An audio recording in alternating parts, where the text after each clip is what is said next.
Hello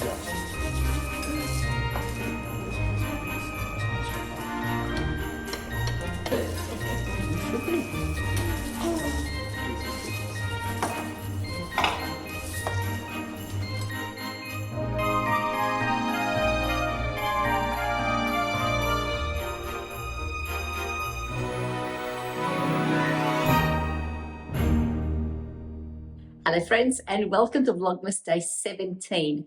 Please do not be concerned. I'm just wearing a Holter monitor for 24 hours. I was starting to feel a few weeks ago, so not during Vlogmas at all, but a few weeks ago, I was starting to feel like my heart was feeling a little bit weird, like when I was relaxing in bed at night, not stressed, just relaxing, reading a book. I started feeling like I could feel my heartbeat and start feeling a little bit of an irregular heartbeat. So I went to my GP and she referred me to get a Holter monitor put on. I've just gone in and put it on, so I have to keep it for 24 hours.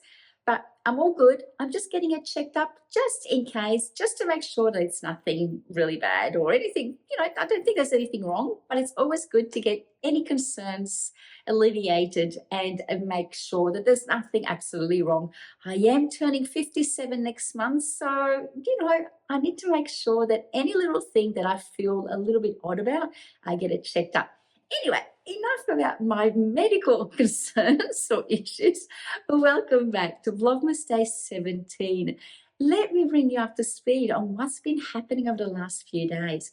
Well, last weekend was an absolute wow. The days just flew one into the other, and we got so busy unexpectedly. Basically, Saturday was supposed to be just a day out and about with my husband, giving me enough time then on Saturday night to be able to just chill, relax, do my editing for my video for Sunday, upload it, basically have an easy night. But mid-afternoon, we got invited out for dinner with some friends, and so we thought, why not? Let's make the most of the time and let's go out. So I did that, but it cut into my editing time. And then earlier in the week, Kevin had told me that we were going to go and catch up breakfast brunch with a new cousin that he'd met and he'd become acquainted with, and that she was down, actually not from Sydney, from the Gold Coast. She was down for a few days catching up with family and friends. And so we would catch up with her along with a couple of other cousins, and that was going to be Sunday morning. So I cleared my schedule for Sunday morning, and so that I could be available to go and meet this cousin, which was fabulous. It's always nice to meet new relatives, especially coming from a family where we don't have a lot of family in Australia anyway, or my family is in Italy. So it was good to meet her, but it just meant that, again, it cut into a day that I was expecting to be doing a lot of filming because I was going to be vlogging making Struffoli, which I know takes about 5 hours. Plus on Sunday, we also have family dinner, which requires me to cook something, right?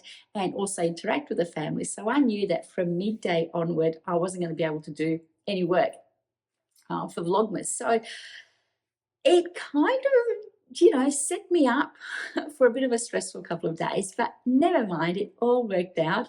I've just finished uploading this morning, this afternoon's video. So it's not as good as, it's not to a standard that I would like to produce, but it was the best that I could do with the amount of time without putting myself at risk of, of physical and mental health issues and things like that. I was happy to do it because I love doing it. And also because I'd set myself up to vlog every day up to Christmas, for 25 days of Christmas, I didn't want to let myself down, and you, if you like watching, but I know you would understand if I couldn't do it. It's more about the pressure that I put on myself to follow through with what I say I'm going to do. So anyway, enough yabbering away. So yesterday we had a fabulous day making Struffoli. Now, for those who are new to my channel, my mum lived in Naples. She was born in Egypt, and then her family returned to Italy and settled in Naples, which is central to southern part of Italy. And a Christmas tradition in that area is to make Struffoli, which are little bite-sized morsels of pretty much pasta dough. It's made the same way. It's got flour, eggs, no sugar, because the sugar comes in the end in the coating. You roll it out and make tiny little balls, which then puff up when you fry them in oil, and then you coat them with sugar and honey. And basically it was a tradition with me growing up, from my grandmother to my mother, and now I'm doing it with my children, and hopefully they'll pass it on whenever they move out and have their own family. It'll be something that they'll be able to continue as a tradition. That is the main Christmas sweet tradition that we have, and our kids look forward to that all year. It's the one time that they have it. It's not something that we have regularly. It's Christmas only, and I make a huge batch, and then we eat a little bit after dinner every night, and they hate it when I mention it to friends, because then I start giving it out, and they say, no, don't give them out. Make it for us because we want to eat them. But you know what it's like when you've got something that's delicious, you want to share it. So this year we decided to make 3 times the quantities, and then I made a mistake, and I think I ended up making 5 times the quantities, which sounds like a lot, but it really isn't. Tiffany ended up taking a huge box of it in little cupcake holders to work with her today to share with her co-workers. And then we have, I think, enough for one every couple of days leading up to Christmas. So that's plenty. Considering there's also panettone, pandoro to be eaten at this time of year, and we're still trying to watch what we eat over the season. So anyway, I just thought I'd bring you up to speed. Today, I edited today's video this at 5 o'clock, and then after I wrap up filming, I'm going to edit tomorrow's video so that then tomorrow I can start afresh, feeling a bit more relaxed, and I've got the day ahead set up, which suits me perfectly, because then I don't stress and I can be a little bit more creative with what I want to create and do. So you would have noticed in today's video, which will be yesterday when you see this, I didn't get a chance to do the Kiehl's advent calendar. So today we'll make up for it, and we'll have 2 days. We'll do the 16th and the 17th. And then later in the week, I have some exciting things to share with you. So look out for that. But today's going to be an easy one. I will cut away now to us making Struffoli, and then at the end, I will come back and open the advent calendar with you. Okay, so I'm making Struffoli today. The first part is just to make the dough, and then the dough has to rest for half an hour. So the recipe says 1 to 1 1/4 cups of flour, 1/4 teaspoon of salt, and 2 eggs. I'm going to be making triple quantity because Tiffany, my daughter, wants to take some to work. So I'll start by cracking the eggs, 6 eggs. The first part is really like making a pasta dough, and then the dough needs to rest for about half an hour. And then that's where the fun starts, of having to roll it out into small little pieces to be fried, and make a little well in the flour, pour the egg in, and then just mix it in until it's combined. If I can, I'll try and link this recipe here. It's a recipe that we've been following for a number of years, and every year we tend to make notes to see if we can improve on it. So now we know to put it in little cupcake holders so that we can make them into more disposable and portable quantities. And originally we'd put 50-50 honey and sugar because I wanted to be crispy, but that made it too hard. So then the following year we tried 65-35 ratio of honey to sugar, and that seems to work. So the notes help from one year to another because we only make it at Christmas. So I tend to forget what the right ratios are. It just needs to be stretched and pulled together. And you do need a large surface area. When growing up, my mum didn't have a large bench space like I have here, so we used to do it on our kitchen table. As you roll it, just twist it around a little bit and stretch it. It becomes a little bit softer, but it is definitely a stiff dough. Now, resting it will also make it smoother. Oh, this is quite an arm workout. Okay, I think that will do. I'll put it in Glad wrap and in the fridge for a bit to rest. Okay, so after resting for about half an hour in the fridge, the dough is much softer. You can see from what it was like before. And this small piece of dough, which is probably about 1 kilo now of flour, because there's only about maybe 100 grams left, is going to turn into loads of tiny little delicious, sweet, melt in your mouth goodness. Anyway, this is a family affair.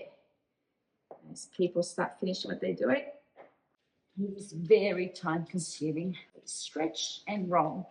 So as you roll, you stretch it, and you get it to about that thickness, half a finger. Then you start cutting into the size of a nail, probably, to put it in perspective. That's small. Ideally, you try and roll it into round pieces, because otherwise they end up looking a little bit square.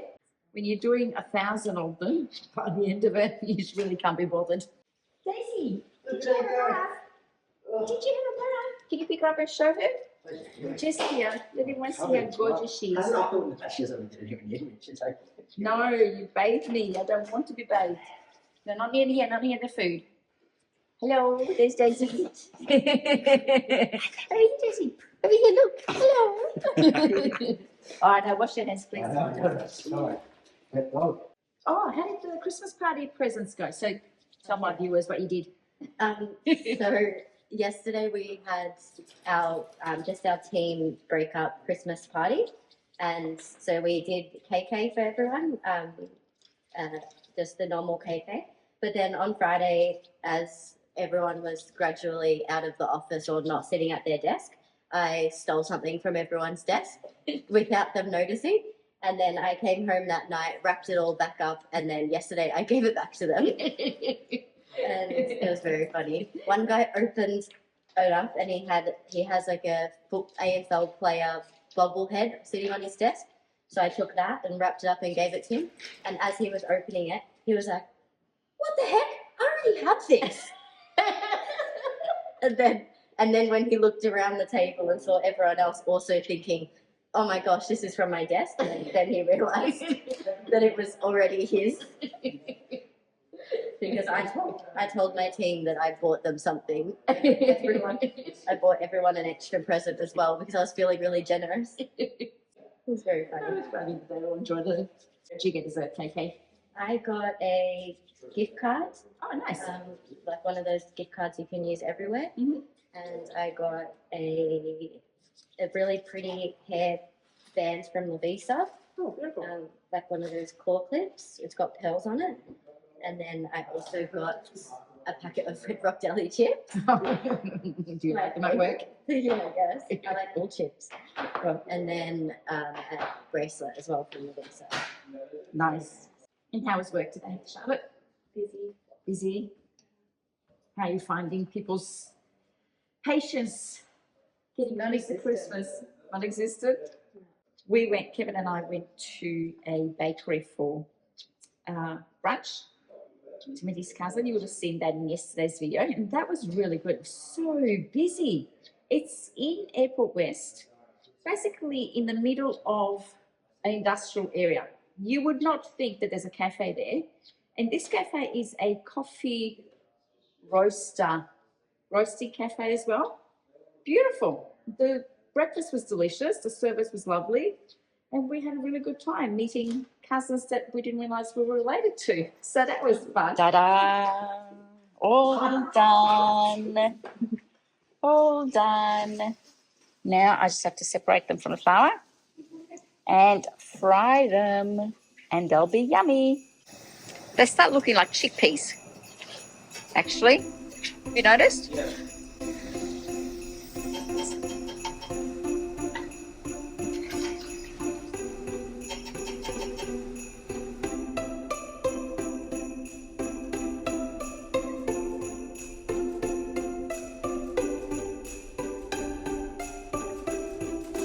So I'm making 700 grams of honey and 350 grams of sugar. So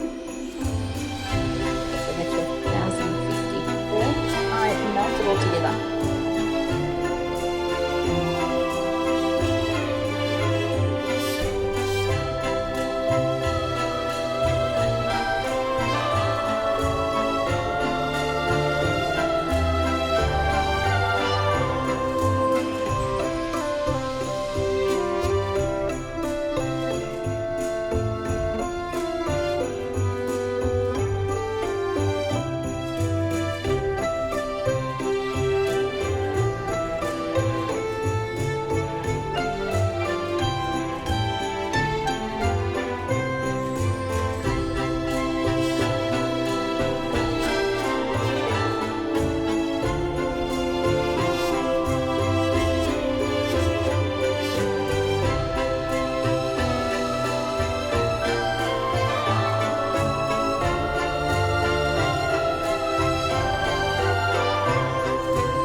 I hope you enjoy us making Struffoli. It's very much a family event, a family occasion. My kids love it.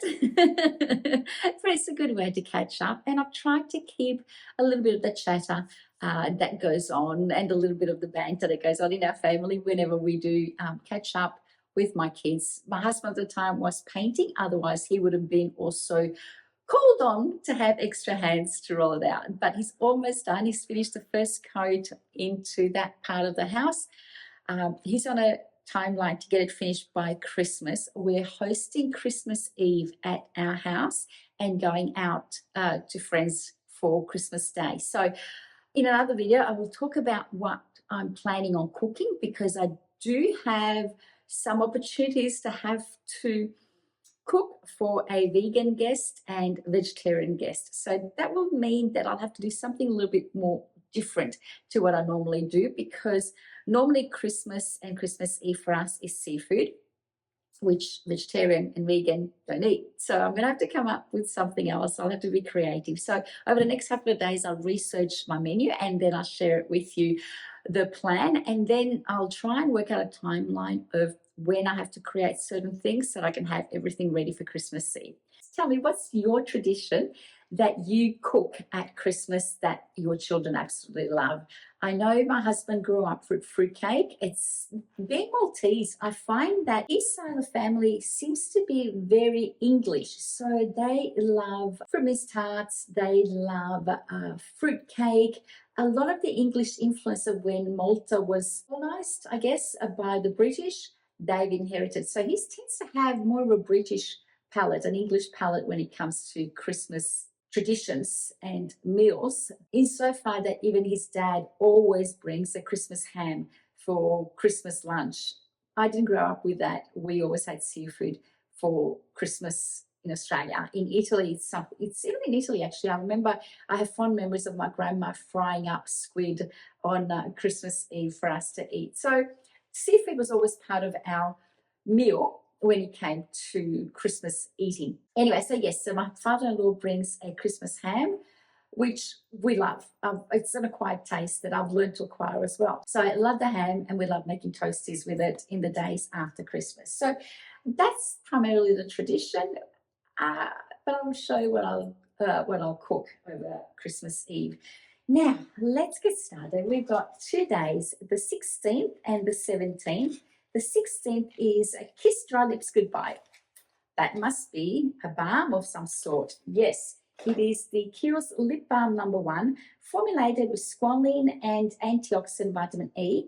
Our lip balm comforts, softens, and moisturizes dry lips. Apply liberally and allow excess balm to be absorbed. A Kiehl's classic since 1969, a year after I was born.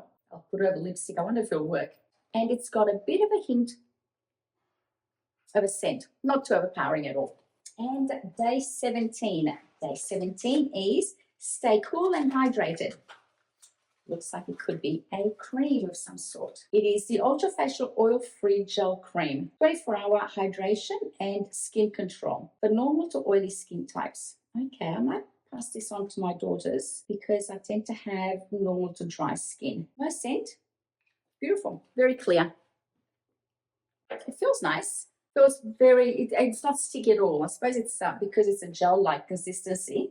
Yeah, it doesn't leave you that tacky feeling. It's actually quite nice and silk-like on the skin. Feels lovely. I like that. Thank you for watching. I hope you're having a fabulous day wherever you are, and I will see you tomorrow. Bye.